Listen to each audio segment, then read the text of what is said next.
সর্বশেষ আমরা হচ্ছে কার্যবিধির অর্থ সমানজারি সর্বশেষ ধারা ৭৪। কালকে থেকে আবার ৭৫ আলাদা হবে। ৭৪ সমান পরিবেশনের প্রমাণ, ভেরি ইম্পর্টেন্ট। সার্ভিং অফিসার উপস্থিত না থাকলে ভেরি ভেরি ইম্পর্টেন্ট। ৭৪ ধারা কার্যবিধির ৭৪ ধারা সমান পরিবেশন, সমান জারির প্রমাণ। এক কথায় সমান পরিবেশন অনেক বুঝতেছে না। সমান জারির প্রমাণ অথবা সার্ভিং অফিসার যদি, যিনি জারি করলেন, জারিকারক অফিসার যদি উপস্থিত না থাকলে সেক্ষেত্রে এই বিধানটা কি হবে? আই রিপিট, অর্থাৎ এখানে যেটা আমরা স্টাডি করে যেটা দেখবো, সমান আদালতের স্থানের এখতিয়ার বাইরে পরিবেশন করা হয়।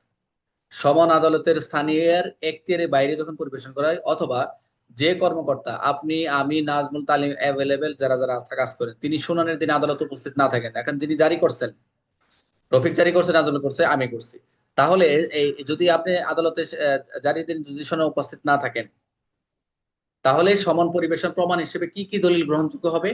অবশ্যই একজন ম্যাজিস্ট্রেটের সামনে হলফনামা এফিডেভিট উল্লেখ থাকবে যে সমান যথাযথ পরিবেশন করেছে, সেটা অবশ্যই যা রিসিভ হবে। সমানের ডুপ্লিকেট কপি, যেখানে ৬৯ অনুযায়ী প্রাপক পরিবারের সদস্য ইন্ডোর্সমেন্ট স্বাক্ষর থাকবে। ওই যে ৬৯ যেটা ব্যক্তিগতভাবে জারি করছেন, ৭০ যদি কাউকে প্রাপ্তবয়স্কের মাধ্যমে, প্রাপ্তবয়স্ক একজন রিসিভ করছে, সেই ক্ষেত্রে পরিবারের সাথে স্বাক্ষর থাকবে এবং ইন্ডোর্স করছে, যে ইন্ডোর্সের যে সিস্টেমটা, ইন্ডোর্স করে না, ওসি ইন্ডোর্স করে কাকে? একজন রফিককে, একজন এসআই কে। তো ইন্ডোর্স, এই যে কার্যক্রমগুলো, এগুলো আদালতের এই এই বিষয়গুলো কি হবে? এই আদালতে এগুলো এডমিজিবল এভিডেন্স হিসেবে গ্রহণযোগ্য, সাক্ষ্য হিসেবে গ্রহণযোগ্য হবে। অর্থাৎ যদি না, যতক্ষণ না বিপরীত প্রমাণিত হয় ততক্ষণ এতে লেখা আছে তার সঠিক বলে। অর্থাৎ যতক্ষণ পর্যন্ত যে এটা জারি করছে, জারি করছে, উনি একজন স্বাক্ষর করছে, পাওয়া গেল না, যে পাওয়া গেছে বা জারি করছে, ফেরত পাঠানো হয়েছে কার্যক্রম, অর্থাৎ যতক্ষণ না বিপরীত প্রমাণিত হয় ততক্ষণ পর্যন্ত লেখা থাকবে এটা সঠিকভাবে এটা কি হয়েছে, জারি হয়েছে। অতিরিক্ত নিয়মটা কি এখানে? এই এফিডেভিট সমান ডুপ্লিকেটের সঙ্গে আদালতে ফেরত পাঠানো যাবে। ডুপ্লিকেট এফিডেভিট করে সেটা কি করবে? পাঠানো যাবে। তো মূল কথা হচ্ছে, সার্ভিং অফিসার যদি নাও থাকলে affidavit plus duplicate copy valid proof.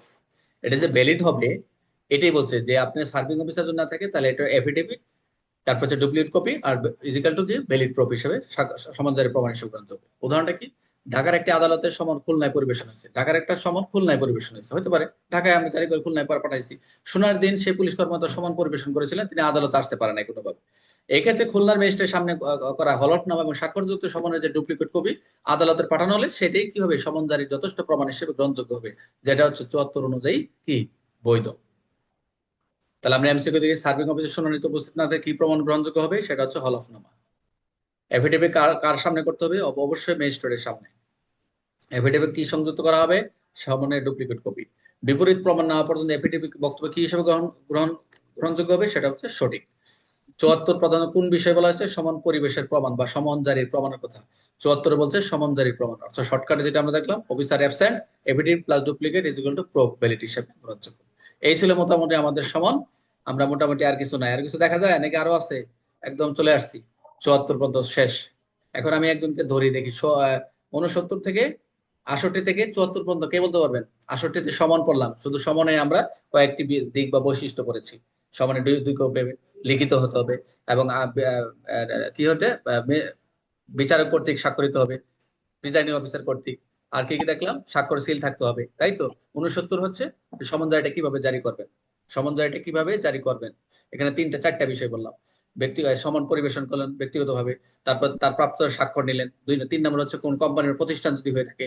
তারপর ৪ নম্বর হচ্ছে কোন SMS এর মাধ্যমে, সেটা ইলেকট্রনিক মাধ্যমে জমি জারি করা যাবে। ৭০ বলছে যদি সমন জারি করতে যদি আপনি যাকে পাচ্ছেন তাকে যদি না খুঁজে পান, আর পরিবারে যে সাবালক যদি থাকে তাকে আপনি প্রাপ্ত স্বীকার করে সেটা করবেন, ফেরত পাঠাবেন স্বাক্ষর সিল সহ। ৭১ হচ্ছে ৬৯ এবং ৭০ যদি কি আপনি জারি করতে যদি না পার, কোনোভাবে সে পাওয়া যাচ্ছে না, তাহলে কিন্তু বাড়ির আঙ্গিনায় সে টাঙিয়ে সেটা কি করবেন? জারি করবেন। ৭২ কি সরকারি কর্মচারীর উপর সমন জারি, তাই তো।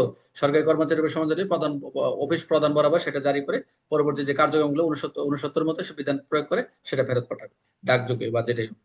আর ৭৩ হচ্ছে আউটসাইড জুরিডিকশন, অর্থাৎ সমন জারি যদি এক এক কোর্ট থেকে অন্য কোর্টে হয়, সেটা সেই কোর্ট বরাবর কি করবে? সেটা পাঠাবে। সর্বশেষ ৭৪ হচ্ছে সমন জারির প্রমাণ, অর্থাৎ জারিকারী যিনি উপস্থিত যদি আদালতে কোনোভাবে উপস্থিত না থাকে, সেই ক্ষেত্রে সেটা তার যে এফিডেভিট, তার যে স্বাক্ষর ডুপ্লিকেট কপি হিসেবে সেটা কি আদালতে গ্রহণযোগ্য হবে। সেটাই হচ্ছে ভ্যালিড প্রুফ হিসেবে কি সমন জারির প্রমাণ হয়েছে বলে গ্রহণযোগ্য। এই ছিল মোটামুটি আমাদের সমন জারির আলোচনা, মানে সমন জারির ক্লাস, অর্থাৎ সমনের যে ৬৮ থেকে ৭৪ পর্যন্ত। আর ওই আর কোনো সার্ভিং কোশ্চেন? অফিসার বলতে এখানে